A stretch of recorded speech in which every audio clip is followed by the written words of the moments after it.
Asteris selamat datang di Beetle Channel. Semoga kita bahagia. Jangan lupa subscribe, like, komen dan share agar channel ini semakin berkembang. Terima kasih. Bab 1091-1095. Bab 1091 ini buktinya setelah pernyataan Feng Yu. Saham Nasdaq anjlok.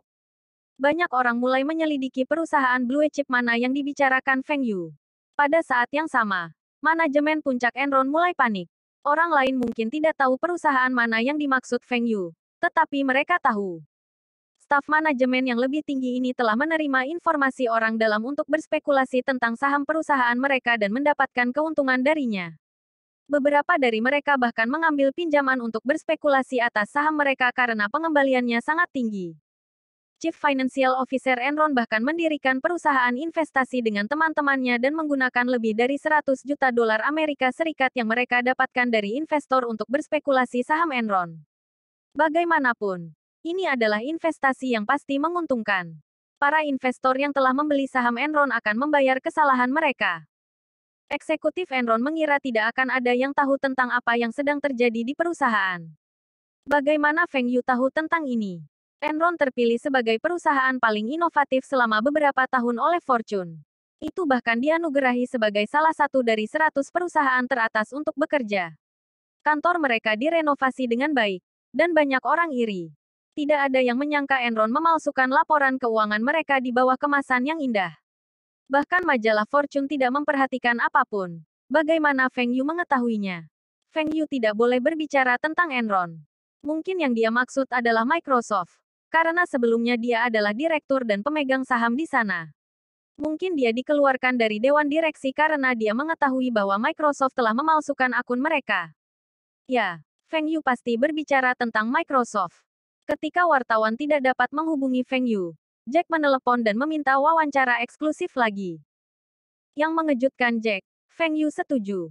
Stasiun TV segera mengumumkan bahwa mereka telah mencetak wawancara eksklusif lagi dan akan merilis rekaman wawancara telepon untuk diunduh media lain dengan biaya tertentu.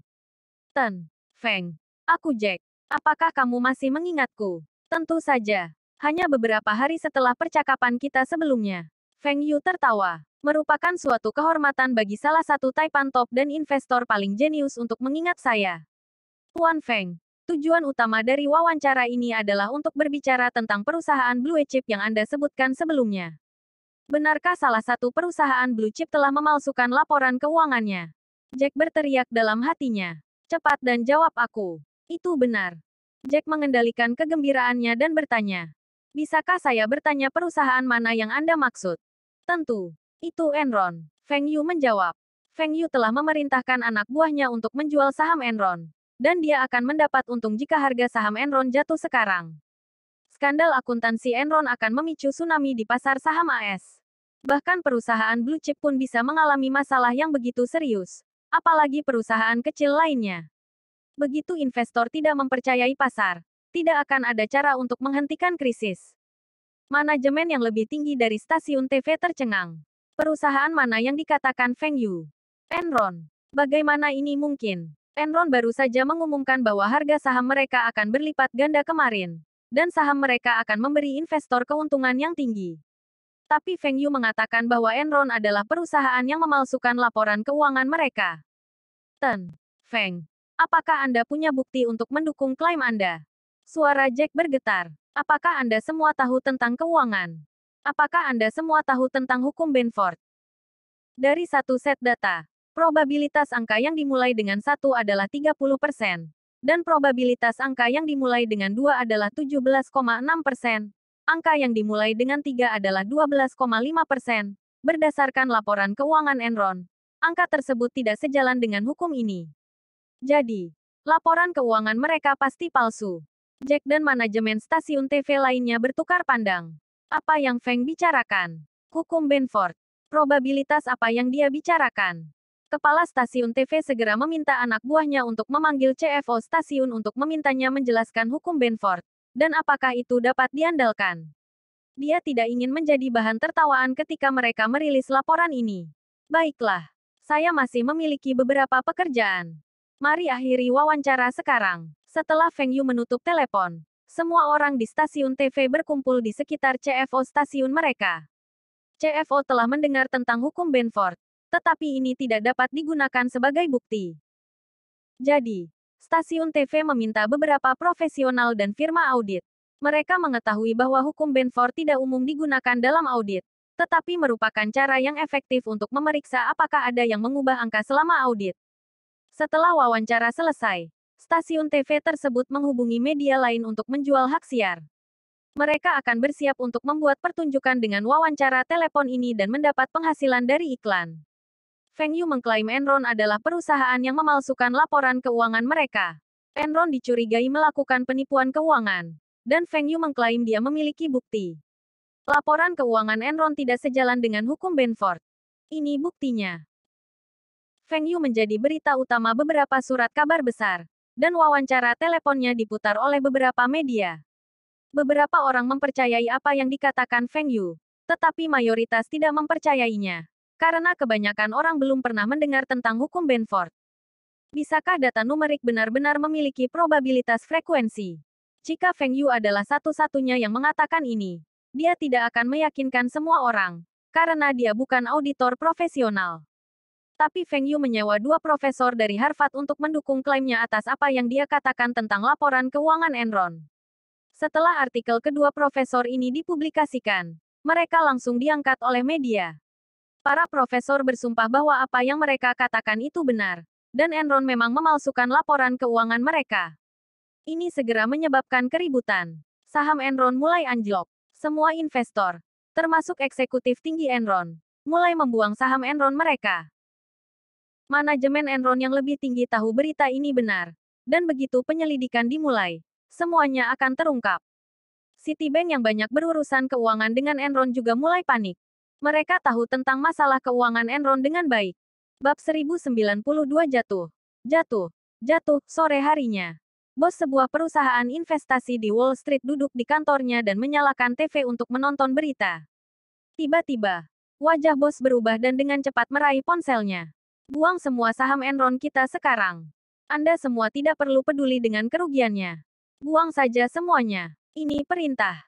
Jika Anda tidak dapat membuang semua saham Enron kami dalam waktu setengah jam, Anda dapat mengepak tas Anda dan tersesat. Tidak hanya bos ini. Bos dari banyak perusahaan investasi dan pialang memerintahkan anak buahnya untuk membuang saham Enron setelah melihat berita dan laporan di berita.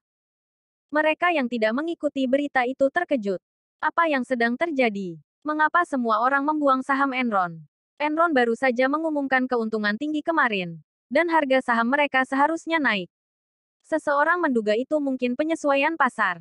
Para pemain besar membuang saham Enron, dan inilah kesempatan untuk membeli saham tersebut. Jadi, ketika banyak orang membuang saham Enron, beberapa perusahaan mulai membeli saham tersebut.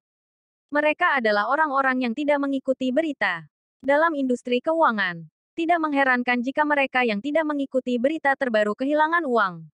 Enron segera mengadakan rapat dewan darurat. Tidak hanya semua direktur yang hadir, bahkan semua staf manajemen puncak pun harus hadir. Semuanya, harga saham kita jatuh gila-gilaan. Adakah yang bisa memberitahu saya apa yang harus kita lakukan? Tanya ketua Enron. Saya pikir kita harus meminta seseorang untuk membantah klaim Feng melalui media.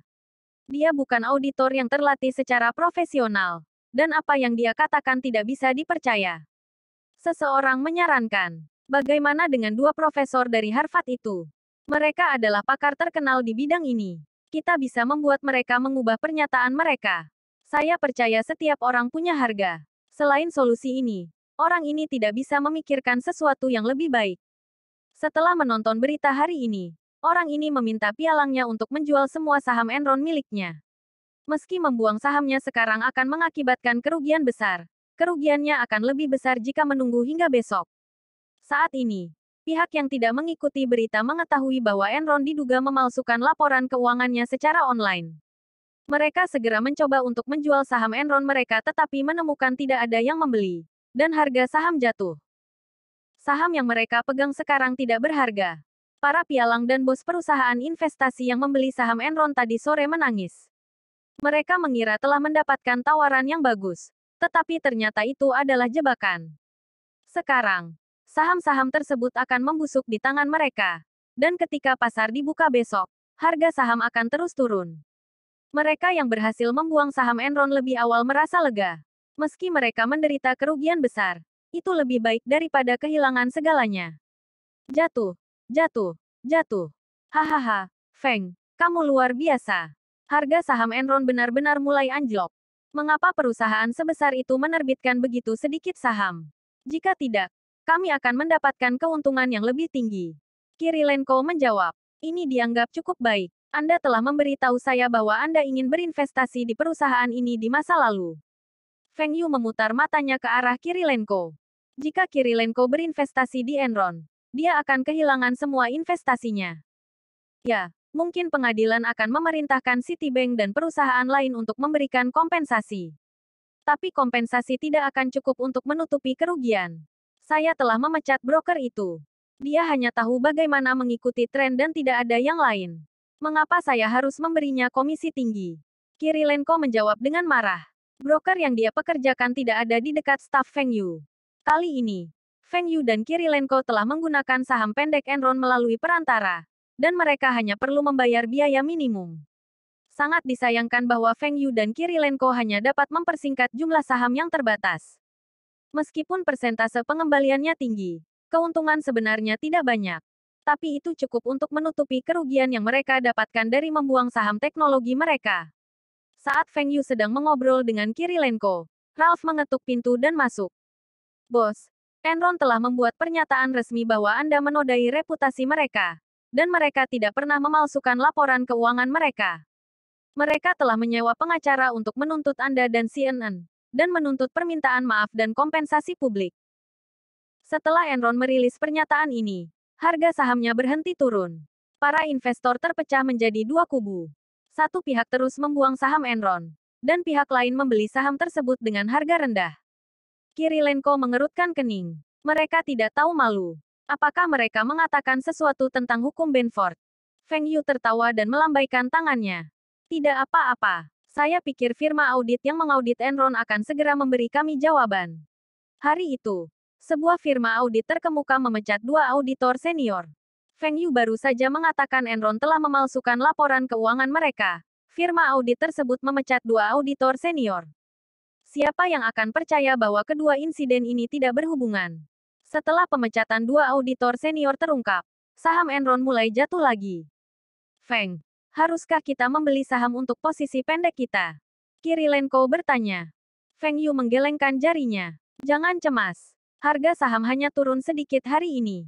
Ini akan terus turun besok. Dan bahkan mungkin jatuh di bawah $1 Amerika Serikat. Apa? $1 Amerika Serikat.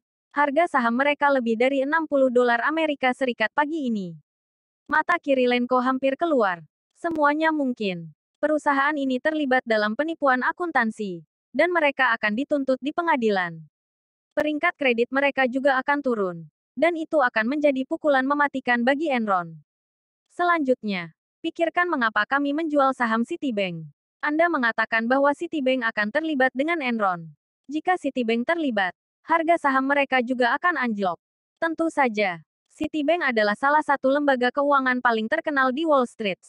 Mereka juga salah satu pelaku yang menciptakan gelembung internet dan telah berinvestasi di banyak perusahaan teknologi. Meskipun tidak ada bukti yang mengarah ke Citibank atas penipuan akuntansi Enron, mereka memiliki banyak transaksi keuangan. Apakah menurut Anda Citibank tidak mengetahuinya? Feng Yu yakin Citibank juga akan membayar mahal untuk skandal Enron ini. Bab 1093 Fortune adalah sebuah lelucon meski Enron telah mengeluarkan pernyataan resmi. Semua bukti melawan mereka. Feng Yu dan kedua profesor itu tidak berbohong.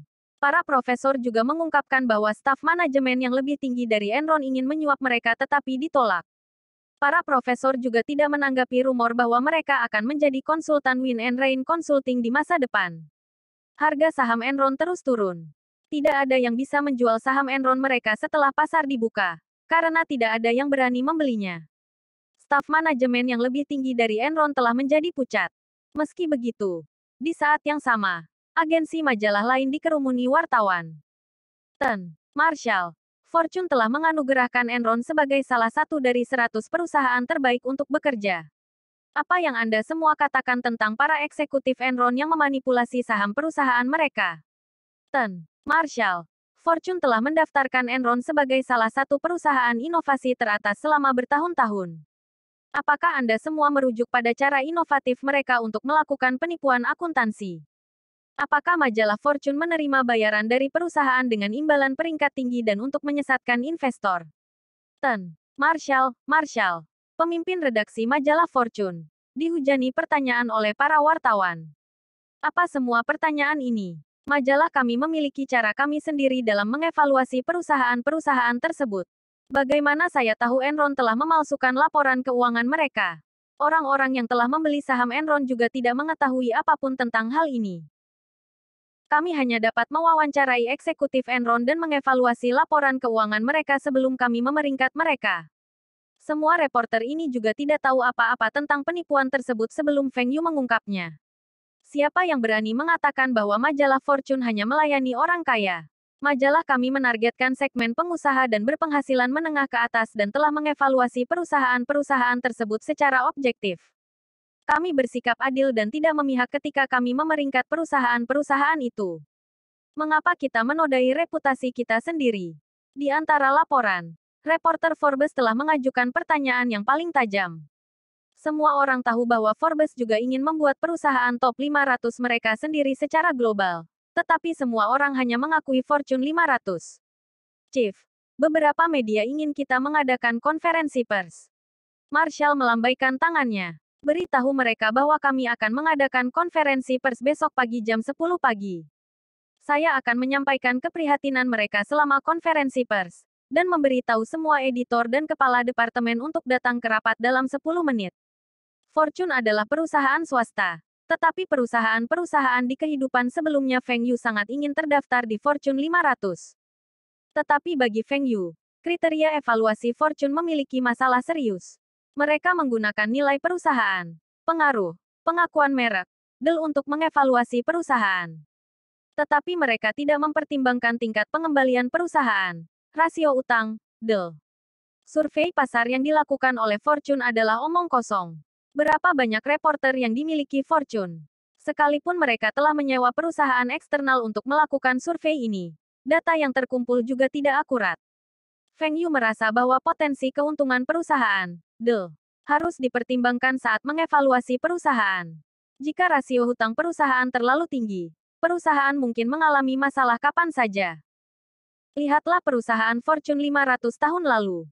Dalam 3 tahun terakhir, banyak dari perusahaan Fortune 500 ini akan diakuisisi dan bangkrut.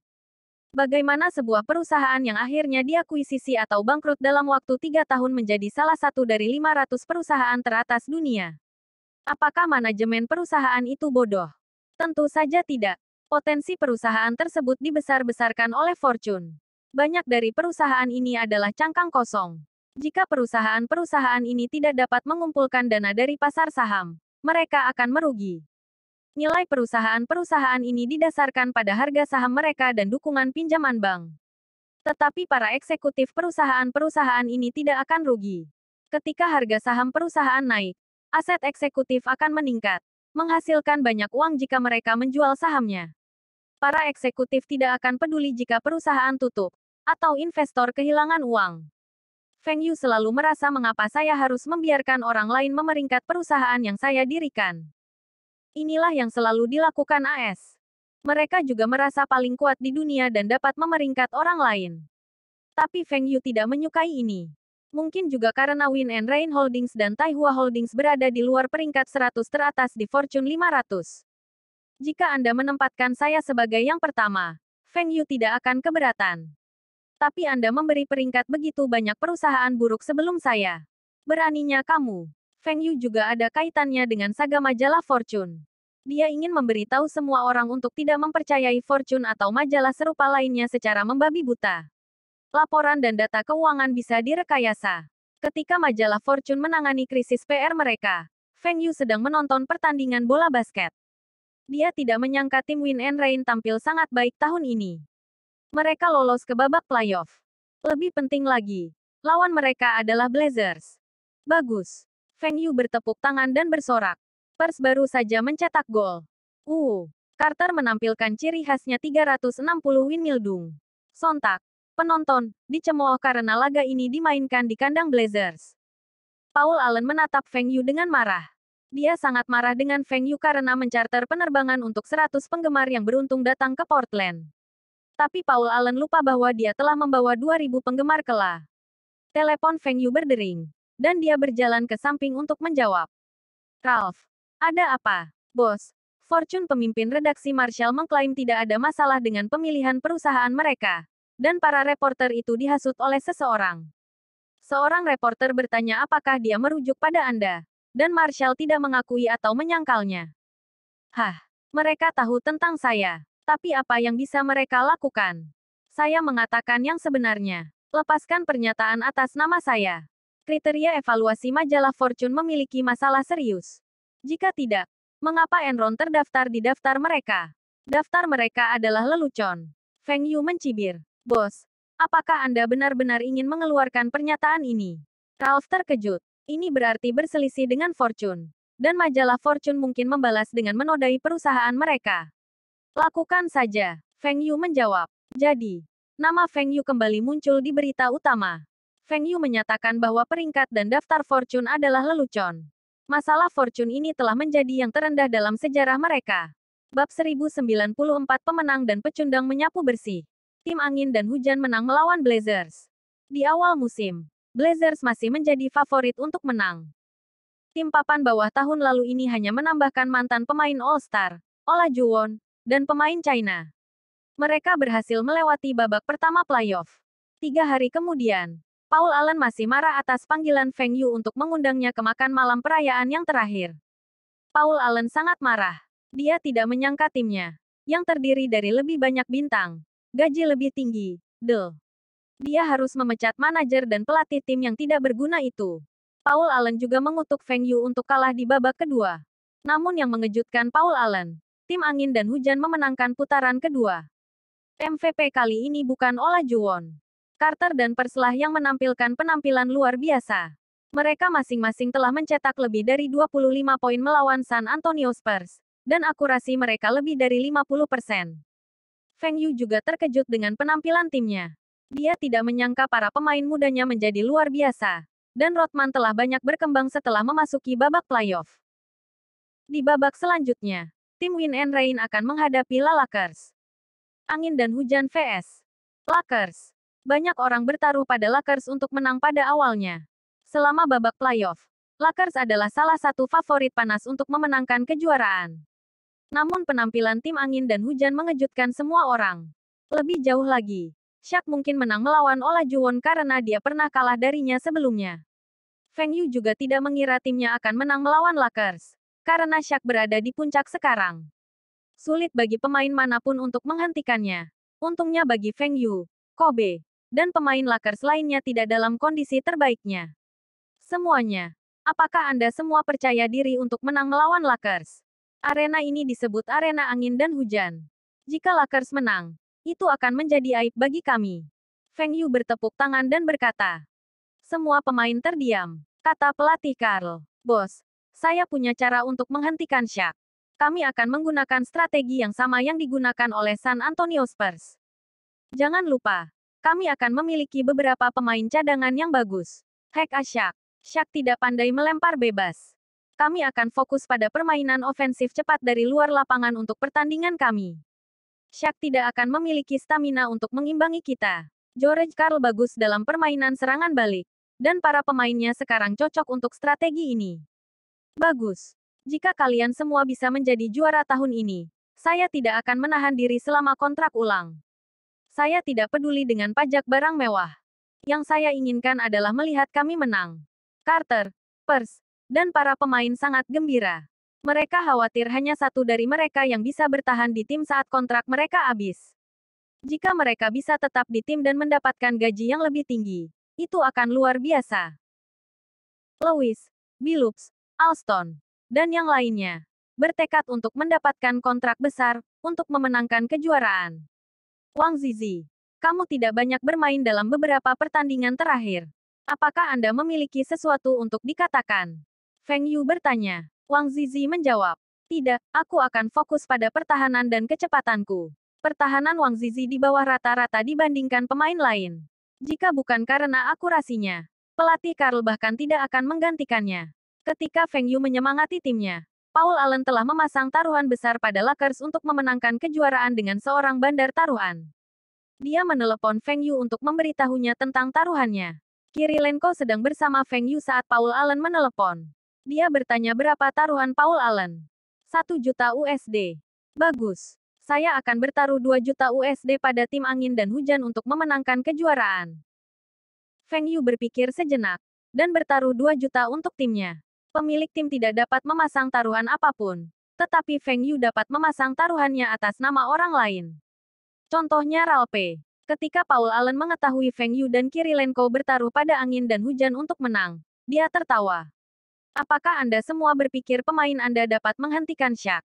Shaq rata-rata mencetak lebih dari 30 poin dan 10 rebound. Dia akan menghancurkan pertahanan tim Anda. Saya akan membelinya ke tim saya jika Lakers bersedia melepaskannya. Jika Olajuwon 5 tahun lebih muda, dia mungkin masih memiliki peluang. Tapi sekarang, dia bukan tandingan Shaq.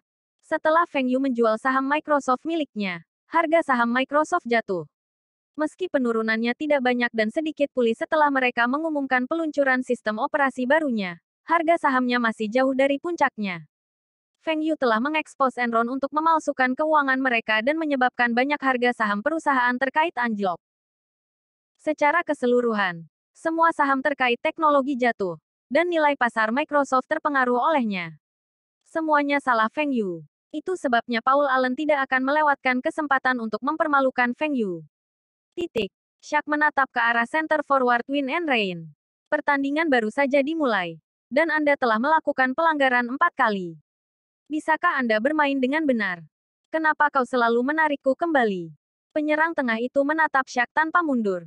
Dia bergumam, aku menantangmu untuk memukulku. Pengecut. Ini adalah strategi pelatih Karl.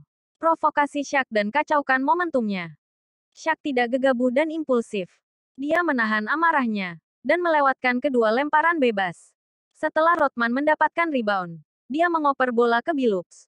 Billups melakukan operan panjang ke Carter, dan Carter melakukan dung tomahawk.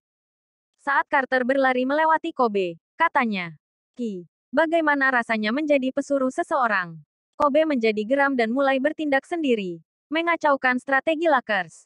Tapi Carter sedang dalam performa terbaiknya sekarang, dan Kobe bukan tandingannya hari ini. Tim angin dan hujan segera meningkatkan keunggulannya. Pelatih Lakers, yang terlihat seperti Kolonel Sanders dari KFC, merasa frustrasi. Tahun ini, dia kalah dari San Antonio Spurs tahun lalu dan kalah dari tim angin dan hujan. Mengapa Shaq tidak bisa melatih lemparan bebasnya?